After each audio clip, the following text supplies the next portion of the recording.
Non, non, non, non, non, non, non, non, non. Arrêtez. Arrêtez tout immédiatement. Schmidt, et si on avait été en pleine dissection, le docteur Desmond aurait pu sursauter et endommager le canal biliaire. Docteur Desmond, mais c'est qui ça? Elle n'est peut-être pas de votre promo, mais c'est pas une excuse pour ne pas connaître les internes. C'est ma patiente, Tess Anderson.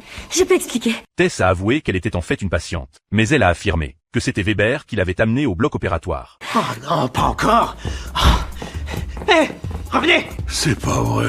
Peu de temps avant, Weber pratiquait ses techniques de suture. Il a remarqué Tess qui l'observait en silence. Son désir d'apprendre l'a touché. Alors il a décidé de tester ses compétences en suture. Plus tard, pendant la visite des patients, l'attention minutieuse de Tess envers les patients a renforcé l'admiration de Weber. Il a vu le potentiel en elle. Alors il a décidé de lui donner une chance. Il a emmené Tess dans la salle de préparation chirurgicale. Pendant ce temps, Schmidt l'a cherché partout. Mais Weber n'a eu aucun soupçon. Il envisageait même de laisser Tess assister à l'opération. Ah non, je peux pas, je suis pas prête. Vous savez ce que vos camarades donneraient pour pratiquer alors qu'ils ne sont pas prêts?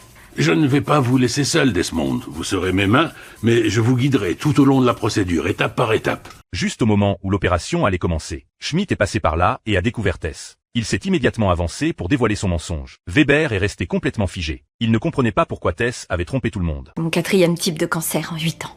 Au lycée, j'ai été tellement impressionnée par les médecins que j'ai décidé d'en devenir un. De devenir comme ces personnes qui m'avaient sauvé la vie. Quand elle était en école de médecine, Tess a été diagnostiquée d'un cancer. Son rêve de devenir chirurgienne s'est effondré. Elle n'a eu d'autre choix que de devenir barista. Mais quand son cancer est revenu pour la 4e fois, elle était assise à l'hôpital, regardant les médecins travailler, imaginant la vie qu'elle aurait dû avoir.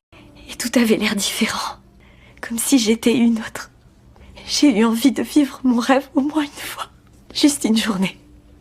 C'est tout ce que je voulais.